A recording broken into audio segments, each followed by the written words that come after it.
એક રાજા હતો. તે બહુ મૃગ્યા કરવાવાળો હતો, કેવળ હિંસકની મૂર્તિ સમો. તેથી પોતે મરવા પડ્યો ત્યારે ઘણો દુઃખી થયો, પણ પ્રાણ જાય નહીં. તેના કુંવરે કહ્યું, પિતાજી, આપનું દુઃખ જોયું જતું નથી. હવે તો સારું થાય તો ઠીક, અગર સ્વર્ગમાં વાસ થાય તો ઠીક. રાજા કહે, મેં મૃગ્યા બહુ કરી છે, તેથી આ વખતે મેં મારેલા પ્રાણીઓ મૂર્તિમંત મને દેખાય છે. તેમાં એક સુવર, મોટો ભૂંડ, મારા સામે હળિયો કરી રહ્યો છે. માટે મારો દેહ પડશે તો જરૂર મને એ ભૂંડનો દેહ આવશે. તેથી મને ચિંતા થાય છે, જે હું મહાસુખ્યો ખાનપાનાદિક મનવાંછિત ભોગ ભોગવવાવાળો છું, તેથી મારાથી એ ભૂંડના દેહમાં કેમ દાહડા જશે? વનમાં અથડાવું, તાડ તડકા સહન કરવા, એ બધું દુઃખ કેમ સહન થશે?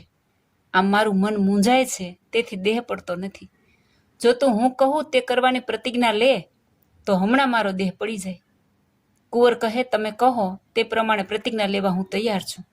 રાજા કહે, મને ભૂંડનો દેહ આવશે તો 4 ખરીઓ ધોળી, કપાળમાં ધોળું ટીલું અને બરડા ઉપર 2 ધોળા ચાંદા હશે. અને એવો ભૂંડ જ્યારે તને દેખાય ત્યારે આ મારો બાપ છે એમ સમજી જરૂર તેને મારી નાખો, જેથી હું એ દુઃખરૂપ દેહમાંથી મુક્ત થાઉં. કુંવર કહે, પિતાજી, એવા ભૂંડને દેખીશ ત્યારે જરૂર મારીશ. આ મારી સત્ય પ્રતિજ્ઞા છે. આમ કહ્યું કે થોડી વારે રાજા તરત દેહ મૂકી ગયો. હવે રાજાને જેવી મતિ હતી તેવી જ ગતિ થઈ, એટલે મરીને તરત જ તે ભૂંડ થયો. આ વાતને 4-5 વર્ષ થયા. એક વખત કુંવર પોતાની સવારી લઈ બહાર જતો હતો. ત્યાં ભૂંડનું ટોળું દેખ્યું કે તેમાં પોતાના પિતાએ જેવો ભૂંડ કહ્યો હતો તેવો દેખી તેને પોતાની પ્રતિજ્ઞાની સ્મૃતિ થઈ આવી કે તેને મારવા તૈયાર થયો. ત્યાં ભૂંડને વાચા થઈ, અરે ભાઈ, મને મારીશ માં, હું તારો પિતા છું. કુંવર કહે, તમે મારવાની પ્રતિજ્ઞા કરાવી છે, પણ હજી સુધી હું મારી શક્યો નથી, તે માફ કરજો.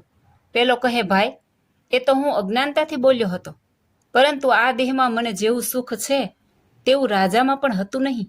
4 રાણીઓ કરી, કેટલાય દોરા ધાગા કર્યા, ત્યારે તું મને એક દીકરો થયો. અને અહીં આ જેટલા બચ્ચા છે તે બધાય મારા સંતાન છે. આ ભૂંડણીઓ મારી સ્ત્રીઓ છે. રાજમાં હતો ત્યારે સ્ત્રીઓ મને ઘરેણાં, વસ્ત્ર અને મનગમતી ચીજો લેવા ફોલી ખાતી હતી.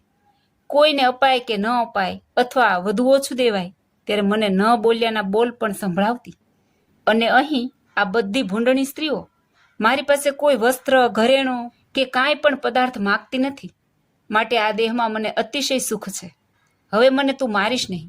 હું પ્રભુ પાસે માગું છું કે મને દેહ આપો તો જન્મો જન્મ ભૂંડનો દેહ આપજો. જુઓ, આ જીવ રાજમાં હતો ત્યારે રાજસુખમાં બદ્ધ થયો હતો, અને આ દેહમાં આવ્યો ત્યારે આ દેહમાં બદ્ધ થઈ ગયો. માટે જીવ કેવળ અજ્ઞાનતાનો ભરેલો અને બદ્ધ સ્વભાવી, તેથી જ્યાં જાય છે ત્યાં ચોંટી જાય છે. માટે જેને મોક્ષનો ખપ હોય તેણે તો ક્યાંય પણ ન બંધાતા એક ભગવાનના સુખમાં બંધાવું. આશા રાખું છું કે આ વાત પરથી આપને પણ કંઈક બોધપાઠ મળ્યો હશે. વિશેષ આવી વાતો સાંભળવા માટે હિન્દુ ગોડ લાઈફ ચેનલને સબસ્ક્રાઇબ ના કરી હોય તો સબસ્ક્રાઇબ કરજો, અને જો આ વિડીયો ગમ્યો હોય તો લાઈક કરજો. જય સ્વામિનારાયણ.